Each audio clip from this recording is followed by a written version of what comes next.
In today's video, I'm going to teach you how to cancel a website subscription from your account dashboard in Chrome. To get started, open Chrome and sign in to your account if you are not already logged in. Once you are inside your account's main administration area, take a moment to get familiar with the layout. You'll usually see a central panel along with a sidebar menu that contains the main sections for managing your account. This is where most billing and subscription options are typically located, so it's helpful to move slowly and make sure you're in the correct place before making any changes. Next, go to the settings section.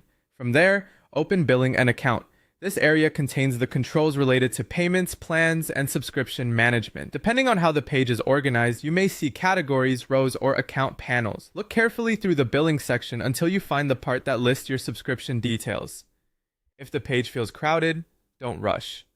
These account menus can sometimes contain several nested options, so following the path carefully will help you avoid clicking the wrong setting. Once you're in the billing area, find the specific website subscription you want to cancel.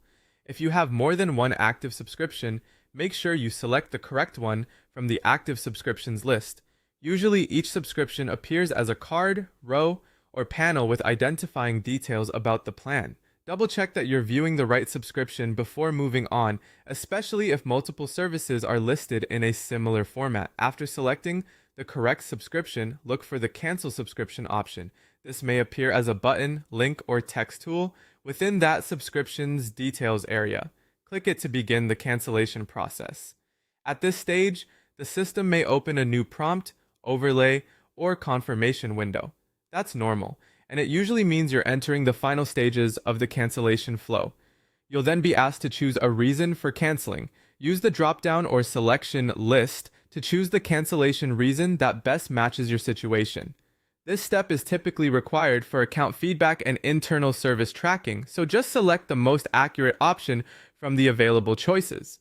Finally, confirm that you want to fully cancel the subscription by clicking the last confirmation or verification button. This completes the cancellation process. Be sure to read the final prompt carefully before submitting, since this action may stop future renewals or affect access to the website subscription. Once confirmed, your cancellation should be processed and the subscription will be removed from the active billing cycle.